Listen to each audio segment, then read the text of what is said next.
Dawwalee boona jalaan kaaftu waan kana taate.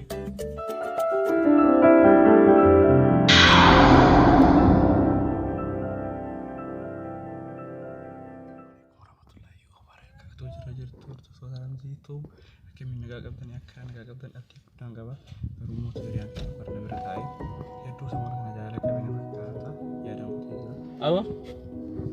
Bo, malee. Dhageettu malee bakkeen bahee jira har'a konkolaataan ba'aa jira maal ta'uudha? Isni har'a deemnus. Waraanta naa boo biyyoo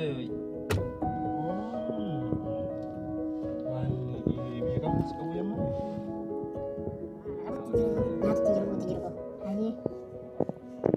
Garuu akkamii seenaa kootee jirti? Waan namni si daawwattee?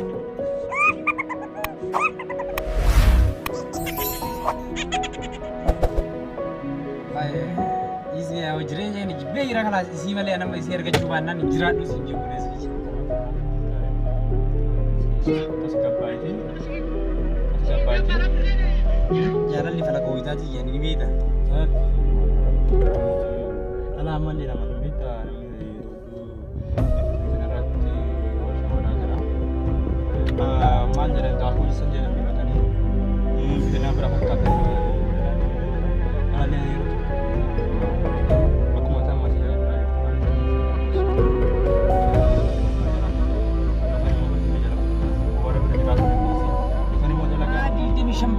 Dawwalee boona jalaan kaaftu waan kana taate.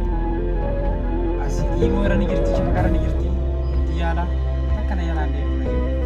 Malam di kawan aktif jalan waktu orang kecil anak profesional produksinya kayaknya daawatanii seorang Eessi yaa ati waan akkana akkamti jechuun murtee jedhanis.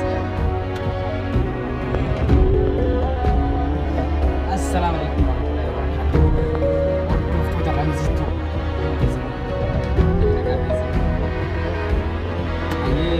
Laakiin dhufee jira. Kanaafuu iyyee biraankii godhe amma mootii jaalalan naqabe jedha. Amma mootii misaa nyaanneetti deebinee yommuu jaalala isaa dhiiftee daawwattee dhiibee biraatee godhe deebinutti nagaan tura. Maal dhaabatu? Ayyee wanni isin jennu warri yuutuuba warri Ramziituu sabiskiraayib